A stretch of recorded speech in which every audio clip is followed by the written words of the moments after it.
Hello and welcome back to the Sam Beast YouTube channel. My name is David Foxen and thank you once again for joining us for another webinar on one of our most requested parts of the hardware assets lifecycle, and that is the end of its life, its retirement and the ITAD phase.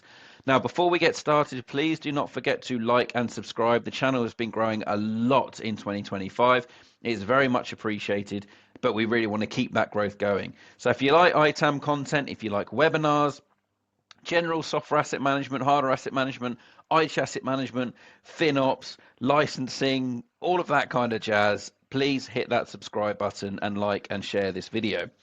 So let's get started on this month's webinar. And as I said, we're talking all about the retirement and IT asset disposition phase of your hardware's life cycle. This is a really important stage of your assets journey within your organization because there's a lot of things that you have to get right in order to maximize the value and opportunities of this asset as it reaches the end of your life cycle within your organization. So let's remind ourselves of the end of the road for our valuable, much loved, much used hardware assets that when they reach this point. So this is that final step. It's the final countdown. This is it. You have done everything you've needed to do through BAU and the other lifecycle management processes. The asset has served you incredibly well. Your user has been thrilled with it. They're sad to see it go. But unfortunately, the time has come. So as part of this, we need to make sure that we're looking at the formal retirement phase. So we're going to break this up into retirement and ITAD. They're two separate things that are very closely linked. So we'll cover off both of those in this one. There's ways in which that this has reached the end of the road for you. Just general retirement. It's been through the life cycle. It's done its job. You're doing a full hardware refreshing plan. We need to make sure that we're doing the decommissioning correctly, especially for infrastructure assets. The data destruction, we've got physical destruction, donation, or resale. So we're going to look at all of these different elements that the asset reaches at the end of its life and what you can do within the organization to add additional value to that asset at the end of its life, or even give you that warm fuzzy feeling that you've given something back to society and your community through donations. So let's get started then on a quick reminder on what IT asset disposition is, or ITAD. So ITAD is the practice and process involved with disposing of electronic media and components safely. This has to be done as legally and as ecologically as possible. So this basically means that you need to ensure that you're following sustainability, that all of the precious metals, the potentially harmful materials within the devices that you're ITADing are being dealt with correctly, following the correct local standards, local laws and regulations. ITAD can also be economically beneficial too, as it relates to the resale or refurbishment of hardware assets and or their components. This for me is the exciting part, especially at the moment with the world in the way that it is and budgets just being cut left, right and center. Being able to get some value back for your asset at the end of its life is the exciting bit for me, and we'll explain all of that throughout today's webinar. So that's just a very brief reminder on what ITAD is, and we've got a whole host of previous videos, including an interview with ITAD experts on the whole process of IT asset disposition and what it looks like from an ITAD services standpoint. Just a quick refresh for you there. Another reminder, we've been through this before in other webinars and in our ITAD series, but there are some regulations that you need to be aware of when you're reaching the end of your asset's life within your organization. So the first one is WEEE, or the Waste Electrical and Electronic Equipment Mandate. This is mainly aimed at the UK, EU and Australia, and this is a legislation that mandates the collection, recovery and recycling of electronics and component materials. This came into force in February 2003, so this isn't a new one. If you're in ITAM and if you're managing hardware, you should know all about this one anyway. ISO 9001, this is quality management. All of the ISO standards are global, by the way. They're not just regionalized or local to a particular country or industry. They are globalized. It's something you need to be aware of. So the quality management ISO standard, this is to demonstrate the ability to consistently provide products and services that meet the customer and regulatory requirements. This is for the quality management of when they're providing the services to you for your retirement and IT asset disposition of your hardware assets. We're also looking at ISO 14001 environmental or environment management. Again, this is a really, really important one to meet your sustainability, green IT, and ESG corporate responsibilities.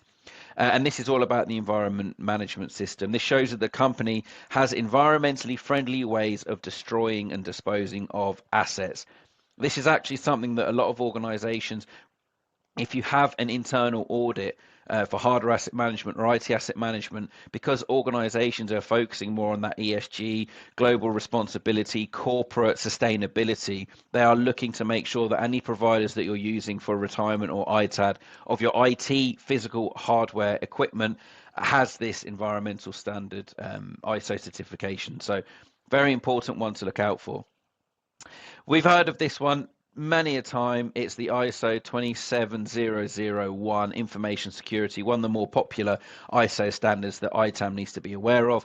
And this is all about information security, making sure that organizations manage and erase their data securely. This is actually really easy to follow with certain technologies. You've heard us mention Blanco before, but that's typically what ITAD providers use when they're disposing of your data or erasing your data for you.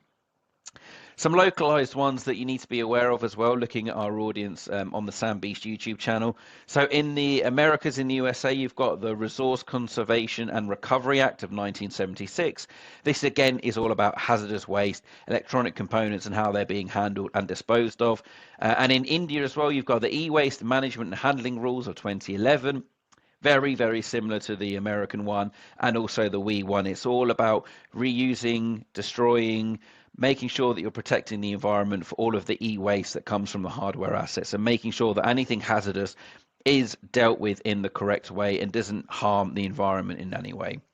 So take a screen grab of this. You're going to need to remember this when you're implementing the retirement phase, the retirement process, and the ITAD process within your organization. Just a quick handy table for you to take away. There may be other ones that are related to you locally within your organization and within the countries that you're operating, but these are the main ones to be aware of. So feel free to take a screen grab and take this back internally. So now is the age-old question of when is actually the right time to initiate that retirement and IT asset disposition phase. Naturally, hardware assets have an internal life cycle. This may be 3, 4, or 5 years, depending on the asset type, maybe even 7 years for some of your infrastructure assets. Naturally, it will just become the right time. You know, technology is improving at a rapid rate. Something that's 3 or 4 years old is way more robust now than it used to be, but you may find that it's getting a bit slow, the device looks a bit tatty, and as per your hardware refresh rates and dates and schedule, it's due for retirement. So that's an ideal opportunity to say, no, you've done your job, laptop, phone, tablet, server, monitor, desktop, whatever it is, you've done your job, now is the time for you to enjoy your retirement. So if you've got an asset management database, you can populate your scheduled retirement dates in here so you can budget and factor all of this in year on year, and you know what your target list is, you know what's going to be refreshed in that year. You may actually have a mass hardware refresh process. So this is when the device hasn't actually reached the end of its life within your organization, but for one reason or another, you are doing a mass hardware refresh.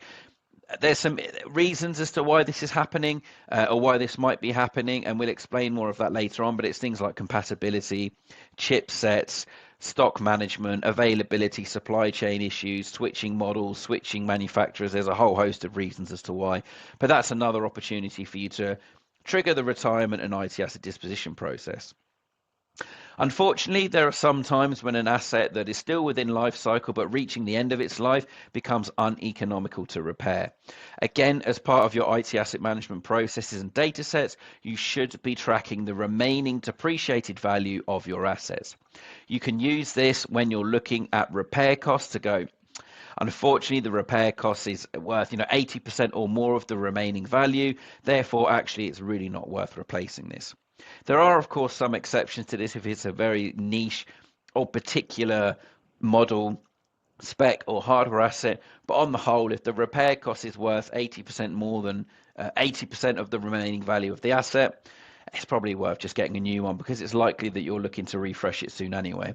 So when hardware becomes uneconomical to repair, that's also when we trigger the retirement and ITAD process.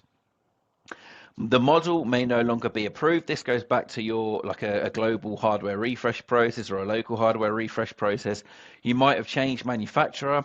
That particular model may be known for having issues. It may not be reliable. You may have got rid of that model and got a new model in and looking to refresh your fleet. That may be another option for triggering the retirement and ITAD. Hardware no longer compatible with operating systems. If you're jumping from like a Windows back in the day, you jump from XP to 7 and some devices weren't compatible. There may be some legacy devices out there that are not Windows 11 compatible, for example. So that will force you into following the retirement and IT asset disposition process. So there's a whole host of triggers that can cause and trigger that right time. But if you've got your processes and your controls and your life cycle management dates all ship shape and shiny within your asset management database, then you know when the right time is. There shouldn't really be too many surprises because you're managing all of that within your asset management database, and you can see the timings and when that right time is going to be based on your internal lifecycle dates. The compatibility issues, the model not being approved anymore, they're kind of external influences. But again, if your asset management database, your AMDB, is updated, you will be able to manage these changes, trigger the retirement and ITAD process with minimal stress, other that you would have had if you didn't have an up-to-date and accurate AMDB. Now, unfortunately, we had to keep this one in. It's just the way of the world at the moment, isn't it? I mean, you have a look at the news almost on a daily, weekly basis, you're seeing that another organization is unfortunately letting people go. Now, if that is happening and those roles are not being replaced or backfilled, you're going to have an influx of hardware assets that are no longer usable. Unfortunately, you're not going to have the amount of people of the assets that you're receiving to give back out again. So you have a surplus. One of the things you can do for this is actually replace some of your older stock and switch it out if it's a newer model that comes back in, so you can optimize that bit. But again, you're going to have a surplus. This may be a very early trigger for retirement and ITAD, but think of it in another way as an opportunity. If it's an early trigger for retirement and ITAD, those devices might be worth more that you can sell on and ultimately help your organization to try and reduce the future downsizing and loss of staff, because ITAM is a great opportunity for organizations to try and save money, tighten the purse strings before looking to get rid of staff. Naturally, of course, it happens anyway that you're going to unfortunately downsize, but there are a lot of ways in which the IT asset management can help look at reducing the costs in IT to hopefully save at least some jobs if money really is that tight. So you may have seen this one before when we did our life cycle management and our processes webinar before, but just to give you an idea of what an IT asset management retirement and ITAD process looks like. So this is retirement and disposal. This is just a very easy template. It's not massively mature. It's just a very basic one that you can have a look at that covers both retirement and ITAD. Of course, whenever you go into an organization, you're going to have to create your own one that relates to your own systems, your own stakeholders, your own process. And actually, I actually prefer to differentiate between retirement and ITAD and have two different processes, because the retirement phase is different for infrastructure and end user assets. And then the ITAD, you get credit notes and data destruction references and disposal and stuff like that. So you can actually split this one out, but this is if I do say so myself, a really good base template that you can have a look at just to understand what the retirement and ITAD process should look like. So the aim for this is to ensure that all hardware assets are retired and disposed of correctly. The key points here are to remember is to ensure that all data is wiped from the device, log the data destruction references in the AMDB of the asset that you're disposing of. You should also be adding the disposal certificate to the asset as well, this data destruction and the disposal, to show that you are no longer the owner of that asset, and also then arrange for the third-party collection of those assets to be recycled or destroyed, or in the best case scenario, resold for a profit. So yeah, as you can see here are the typical kind of stakeholders involved for a retirement and ITAD process. You've got your asset type owner, you've got information security, your ITAD third-party retirement company, ITAM, and then you've also got your very important asset management database updates. At the end of this life cycle, the retirement and ITAD, the aim to be updates are so critical. You need to be making sure that you're putting your assets as retired, disposed, sold, donated. You need to be making sure you're adding your data destruction references, your disposal certificates, or any sold references to show that you are no longer responsible or owning that equipment. It's very easy for this part to get overlooked and just stick it in retired, and not say who you sold it to, how much you got for it, when it was retired, etc., etc. And then when it comes to auditing, when it comes to showing the ITAD value for that past 12 months, it gets super messy, and you end up having to play catch up. So make sure when you're doing this that you are updating the AMDB in as real time as you can, that you're getting the right state and substate combo, you're adding in the end of life data fields, the data destruction references, disposal certificates, how much you sold it for, who you sold it to, who the beneficiary is, when you did it, why you did it, all of that information. Get it as watertight as possible, because you will reap the rewards of doing this later on, when it comes to audits, or when it comes to someone saying, how many assets have we retired this year? How many have we sold? How many have we donated? What's the overall value of what we got back, etc. Get it done through this process. Don't let it build up or leave it hanging. Just do it when you're following this process. It's super, super important. Speaking of ITAD partners, now we did a really good interview with JBC Computing, who are a big ITAD provider within the UK. And we went through a number of considerations, and I've actually spoken to a number of IT asset disposition people on LinkedIn, and I did a video earlier in this year as well, looking at ITAD partners and what you need to know. And they gave me some great feedback, some questions as well that they would want you to ask, and we'll do a future follow-up video on that one. But just a reminder then, if you missed those webinars, if you missed that interview with JVC, these are considerations you should be looking at for an ITAD partner. First of all, are they WE certified? You remember what we meant from our table a few slides ago. They need to make sure that they are WE certified. Do they comply with the ISO standards we mentioned? This is very, very important. If they do not comply with these standards, it may become a problem for you and your organization. They need to be ISO certified.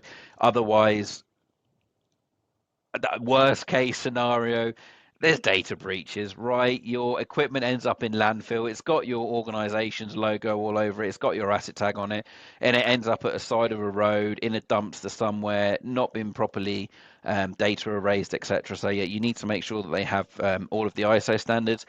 GDPR is obviously a big thing as well. Make sure that they're GDPR compliant and have all of the relevant certification for that. Case studies. Ask them for similar size customers to you. How do they work? What kind of successes have they had? How often are they doing disposals? How long does it take for the company to give them their credit notes, for example? And you could even ask them for customer references, so that you can get that information firsthand and speak to their customers. Do they provide a grading matrix for the components and assets they resell on your behalf?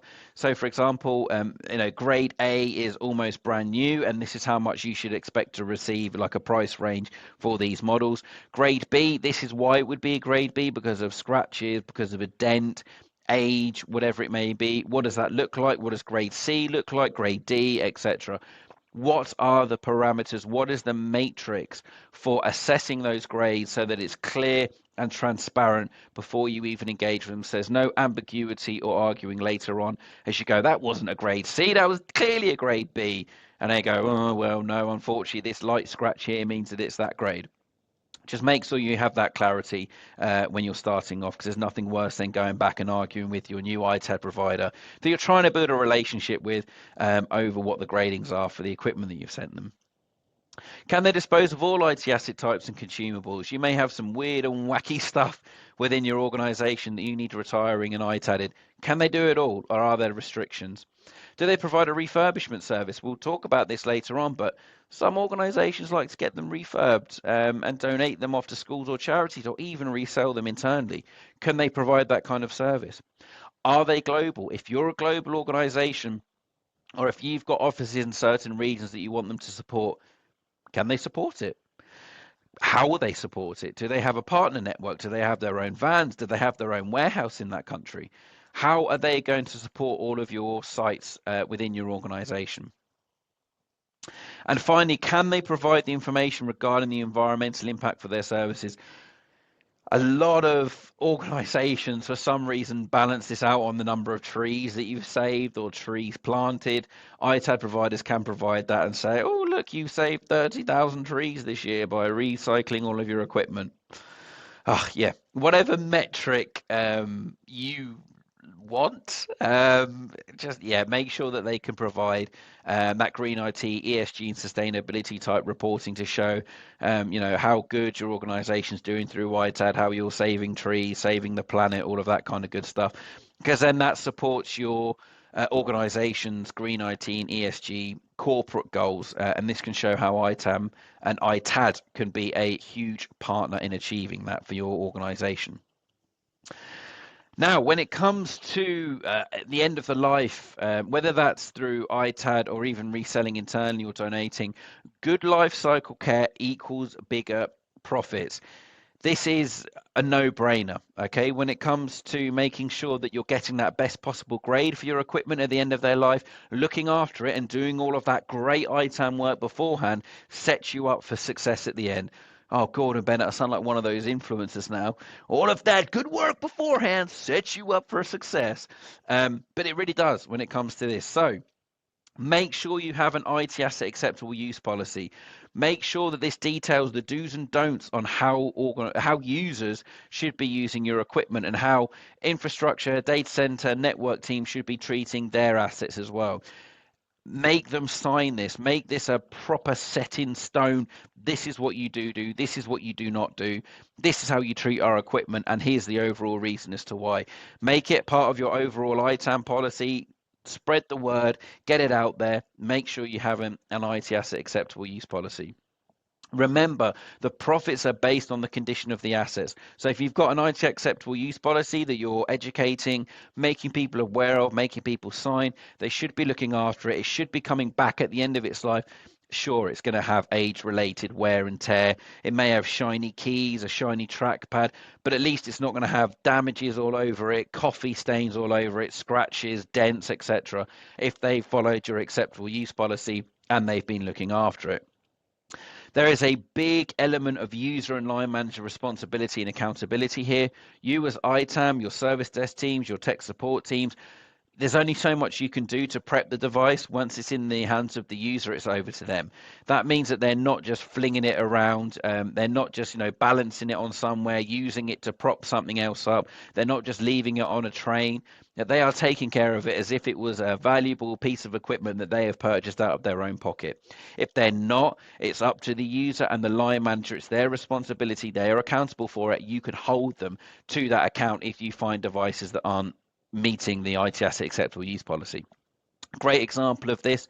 For one of my clients, I actually received pictures from in a completely different country from one of the tech support teams who saw a colleague on public transport, literally balancing their laptop on their hand, typing with the other hand in a really busy environment.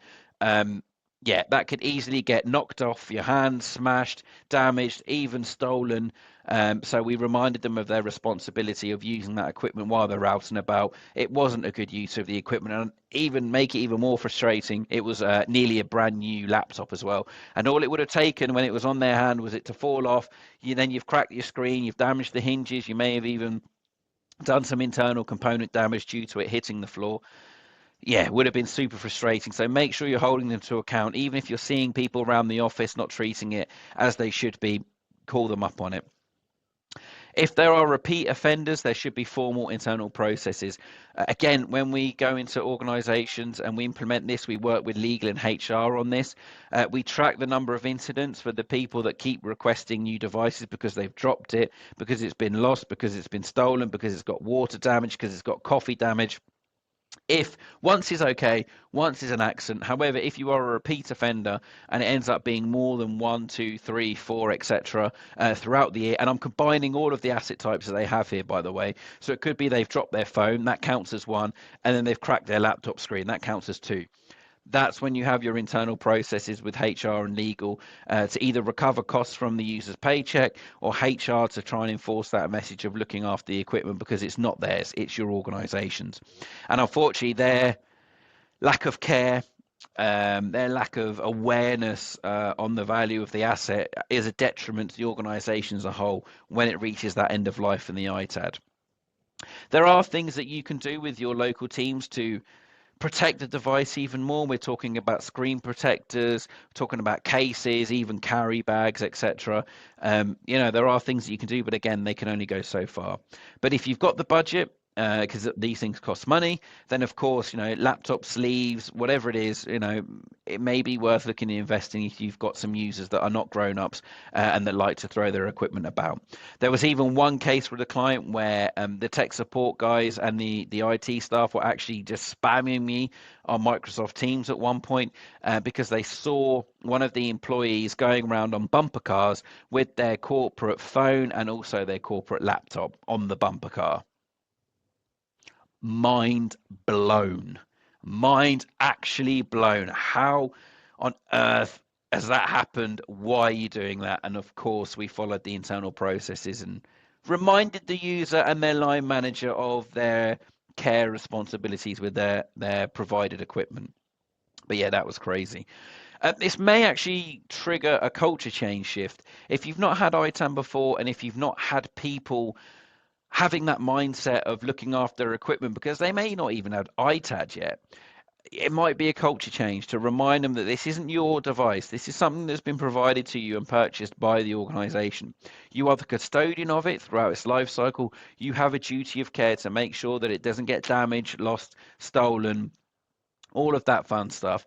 It may be a culture change, do some webinars, do some education sessions, put some up on SharePoint, on home pages, intranet sites, whatever it is, because that may be a culture shift that you're having to change, that might have been 20, 30 plus years or even forever where they've not considered this equipment that you're providing them as a valuable asset that could still have some life and some value in it when it reaches your internal end of life. So there could be a bit of a culture change in there. And I've seen that way too many times than I care to count, even in 2024, 2025, where people haven't done ITAD before. People just see these as disposable things that, oh well, if I lose it, fine, I'll just get another one. Oh, if I drop it, it's fine, I'll get another one. And some people even using it as an opportunity to get an upgrade. So yeah, could be a bit of a culture change there if your organization needs it. Now, remember, let's just have a bit of a recap here. Remember that physical hardware should be stripped of all reusable components and either sold or refurbished for future use. If sold, if you're selling that asset, your organization should have an agreed price for the parts depending on their condition. Remember, going back to that grading matrix, you can even sell it as a whole laptop, or the actual shell might be damaged, but there might be some good stuff internally that you can sell on. If nothing can be reused, then the materials are recycled as per the WE or local regulations. Going back to that hazardous waste, the environmental responsibilities, remember all of that. And disposal certificates will be provided by your ITAD partner. When you're disposing of anything that you cannot resell, they will be sending you disposal certificates and data destruction references. You must be attaching these to your asset within the AMDB, or if you can't do that, you must be storing them in like a SharePoint page, clearly marked, clearly filed, so that you know exactly what it is. So in the event of an audit, or in the event that someone from senior management wants to see them, you've got them all there and you can show them everything and you've got that audit history. Really important. You must remember all of these points. Feel free to take a screen grab.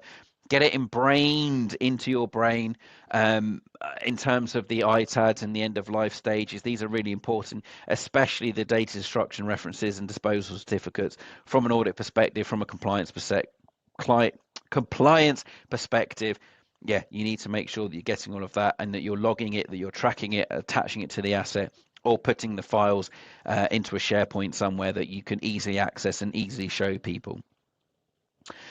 Now let's think of our friends over in the software licensing world, because ITAM covers hardware and software. And when it comes to the retirement and ITAD phase, there are some software licensing considerations that we need to remember. Are there any license keys or serial numbers that we need to reclaim? Are they attached to the device that we then need to deactivate and get back? If you don't do that, you may not be able to reuse that license again, and you may be stuck in, going to the software vendor with your tail between your legs going, we forgot to deactivate this license key. Can you deactivate it for us? And they may turn around and say, no, buy a new license. Hopefully they won't.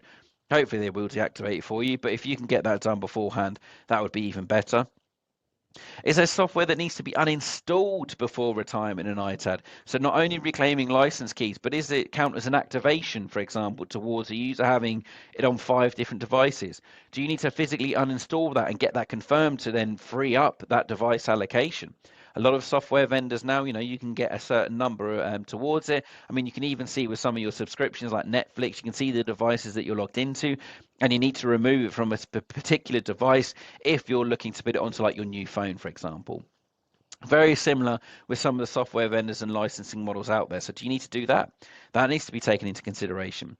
This is an opportunity as well. Does all of the software that was on the old device that you're now ITADing and retiring, does that need to be put onto the new device as part of the hardware refresh or the replacement process? If not, let's reclaim some licenses. Let's save a bit of money. It's a great opportunity to do a mini audit and say, well, do you really need this? Do you really need that? And you haven't used it. No, we're going to reclaim that.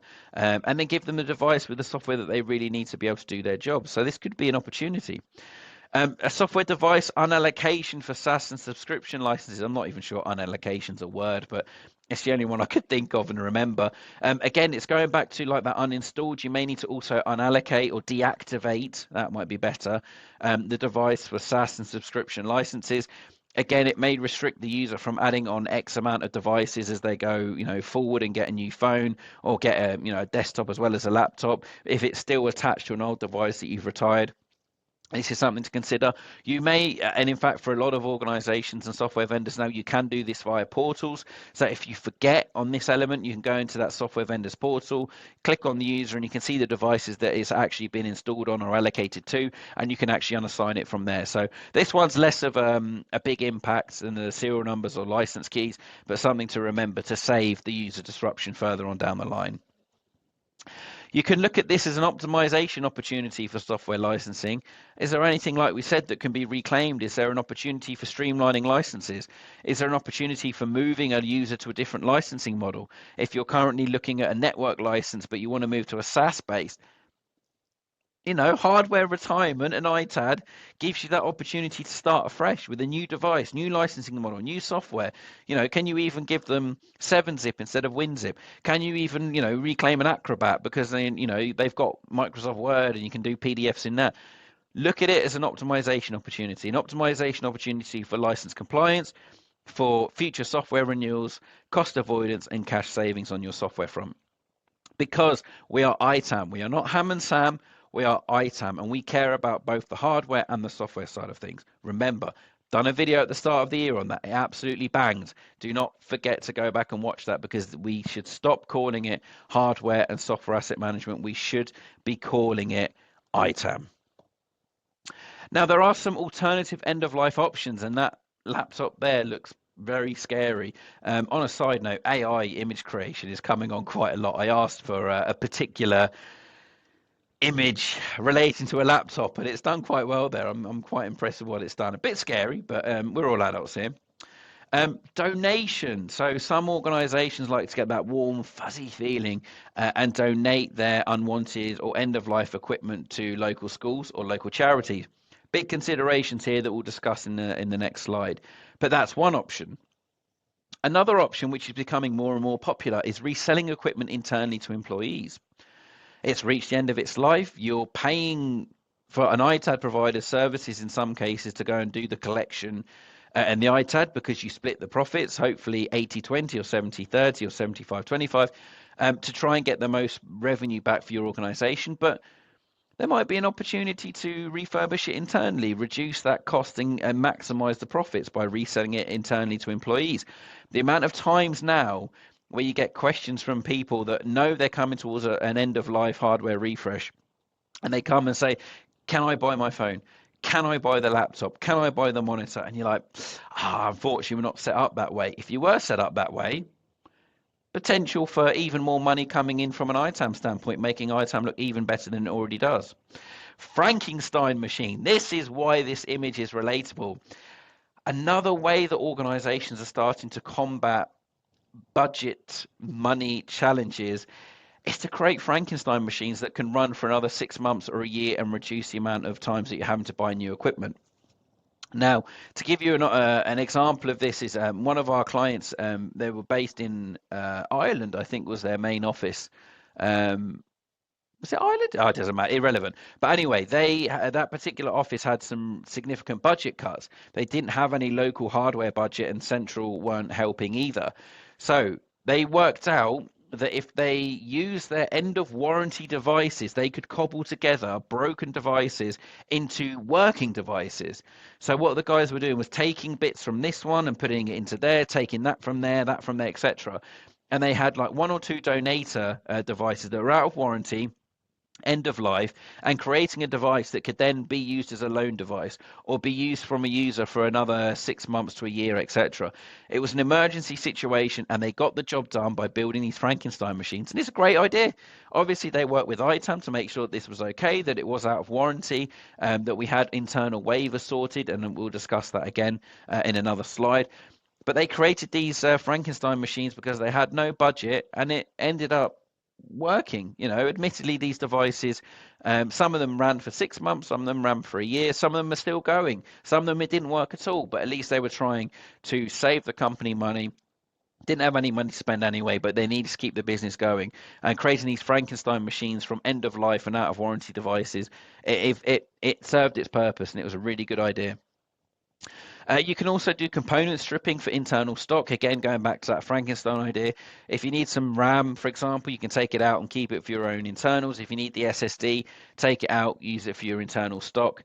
In the event that something happens, you need something urgently. This is another really good idea if you're not too fussed about selling all of those components from an ITAP standpoint to get the money back. If you need it for the stock, yeah, feel free to take out an SSD, feel free to take out some RAM, feel free to take out a webcam, whatever you need, a keyboard even, and some devices, you can actually take them off and you can replace that. If it's not too shiny, you can replace it on one that is, got shiny keys, etc.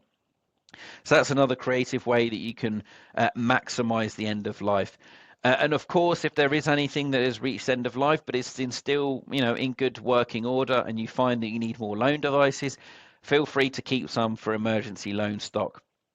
They shouldn't be, if they're then sat on a shelf for 6 months, then maybe look and think maybe you don't need that loan stock, and there's a way that you can provide loaner devices without needing to keep an old one on there. But if it's old, if it's end of life, fully depreciated, you're going to get, $50, €50, £50 for it anyway, and you want to keep it for loans, feel free to. If you've got the storage space, if it's reliable, feel free to keep it in case someone loses a device and needs to work urgently, or you need to donate it to a meeting room for a certain presentation or something, and the user's not got a Windows device, they've got a Mac, or they've got a Mac and not a Windows device, etc., then by all means keep some for a small pot of loaner devices for emergencies.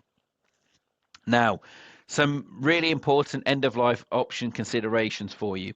You're going to need legal waivers for externally donated equipment.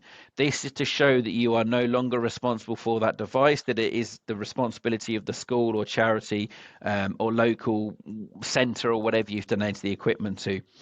Some horror stories that we've heard of in the past, and I've actually experienced one in particular, was when an organisation donated some laptops to a local charity.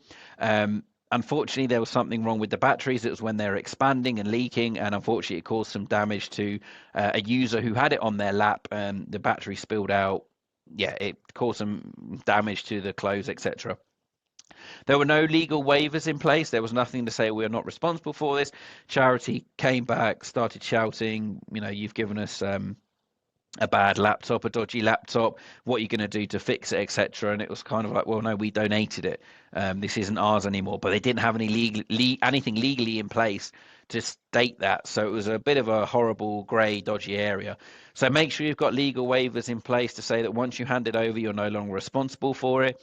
You also need to make sure that if you're donating equipment, that you've done the blanco internally. If you cannot blanco the device, you're going to have to physically take the hard drive out, destroy it, and either provide it without a hard drive. Some charities like to provide their own hard drives. Fine, you can just have the shell, or just replace it with a hard drive that you have been able to blanco if you're so way inclined. Next up are internal legal waivers. This is if you are having your own staff trying to fix, repair, or create Frankenstein devices or even strip devices. This is basically to say that they are fully skilled and qualified and able to do this. and that they will not go after the organization if they cut their hand or the screwdriver slips when they're taking it off, that kind of thing. Make sure that the organization is covered, that the end user that's opening up these devices cannot go back to the organization, say that, they cut their finger on something or they hurt themselves, and there's no protection or anything like that in place. So if you're doing internal stripping, repairs, Frankenstein machines, etc., make sure you have this in place, almost like a form that they sign and agree to, that diminishes your organization of any responsibility in the event that they do get injured while, Frankensteining up a device or stripping it, that you've got that in place. You need to make sure that if you are looking at doing the internal reselling, you have a platform and a process to be able to do that. Some organizations, I've just seen a SharePoint list of stuff, first come, first serve. Other people, it's just been a default. The user of that device gets first reserve. If they don't want it, then it basically goes into a pool by the service desk or a tech desk, where you can go and buy it and transact via card. And then I've also seen some really cool eBay style auctions where it's only an internal auction. Everyone can go in there and bid and go for it and all of that kind of fun stuff. And the money actually comes out of their salary. It was linked to HR and their procurement tool, so they could see who purchased what, who owed what, and also in some cases adding on an IT tax of like 5% of the final sale to give more money to IT or ITAM. For future technologies, hardware budgets, software budgets, etc. They are really cool, though. They are really mature, and obviously they require development and cost to get that up and running. You can also work with your ITAD provider. They may have their own auction capabilities, so they'll actually refurbish the device. They'll take all of that off your hands, but again, they will take a cut for doing all of that. So it does minimize your profits if you're doing that internal reselling. You also need that internal process for recovering the monies from when you're selling the equipment. This is one of the biggest stumbling blocks that I find with organizations when they want to do all of that internal reselling, that they then don't have a process or a way or a mechanism of getting that money from the employee back to the budget holder. You're looking at things like taking money out of your monthly pay, which is probably the easiest option. There are some, like I said, that have card machines for contactless or chip and pin, where it takes it out of their debit or credit cards and goes into a centralized pot, and then that's divvied up depending on what the internal agreement is. But either way, you are going to need an internal process for recovering this money. No point in saying that you're going to do this and then don't do it, because you're effectively losing money and it's just going into a central pot and no one knows where it goes. You need that internal process, and you need to know where that money is going. You may also need some internal technical training if you are doing some of the repairs yourself, Frankenstein machine, stripping components from other equipment. This may be required. There's a lot of free online training that people can do from a technical standpoint, and there's also some certified training that you can do on actually, the techie bits of, removing stuff, what to look for, how to clean things, all that kind of good stuff. So if you're that way inclined, that's another option for consideration that you need to do. And of course, if you are doing any of the donating to schools or charities or local centres, whatever it is, have some sort of PR plan. Don't just donate it for donation's sake. Somehow build that up into a great SharePoint article or local news story or something with the charity that says, Company X has donated all of this stuff and aren't they great? Woo! Positive PR stuff. Even if that's just internal, do have some sort of PR plan to say how many assets you've donated, what the benefits of it are, maybe some pictures of you handing them over. I don't know, but there's no such thing as a selfless good deed, right? If you're donating equipment, you may as well get a warm fuzzy feeling of having a picture with the charity or a great news story on how that's helped out, something that paints your organization in a good light, because we need more good news stories. We do not need bad news stories. We need good news stories. And donating equipment to charity, schools, local centers, whatever it is, that is a good news story, so shout about it. I certainly would be. All of this is great. All of the retirement and ITAD is really useful, but it's not useful if you're keeping it to yourself and not sharing it with your key stakeholders and your end users. Remind them of their user responsibilities as part of your communication education program. Remind them of their responsibility of looking after that equipment while it's in their possession. Remind them and educate them of the ITAM processes and policies that you have in place, why they're there. Share the process flow, share the work instructions, share the rating matrices, share everything that you have. It shouldn't be hidden away. It should be made available. Everyone can go and see it. Everyone can understand it. If they've got any problems, go to the IT asset management team. You can even publish your hardware lifecycle timetables to show that this model is a 4-year life cycle, this one is a 5-year, this one is a 3-year, this one is a 7-year. What harm is there in publishing it? It shows that you're being proactive, and it gives the users the expectations on when they can expect new equipment. Really focus on what they should be doing at the end of their life. No, user, line manager, you should not be putting it in a drawer and forgetting about it. You should be giving it back to IT, giving it back to ITAM, so that we can work our magic and get that end of life value for that equipment through hopefully selling it on for a bit of money, a bit of profit, extra money that the organizations needs to put back into the hardware or software budget, or even just put back into a general budget to try and save some headcount. Make it really clear what you're expecting of them to do. Do not allow them to have 2 devices of the same type. So, for example, if they bring in an old laptop back and you're giving out a new one, don't let them keep the old one. I really do not care how many pictures of their children they've got on there or what game they've got on there. No, you sort all of that out beforehand. You get it off, you get your new device, and we get the old one back. Sounds harsh, but that's what happens. It's also really useful, and I found this with clients, is sharing the ITAD grading and values. Again, it's just open on SharePoint or an intranet page. You publish it when you first set it up, and you remind people where it is within your useful links within your ITAM pages.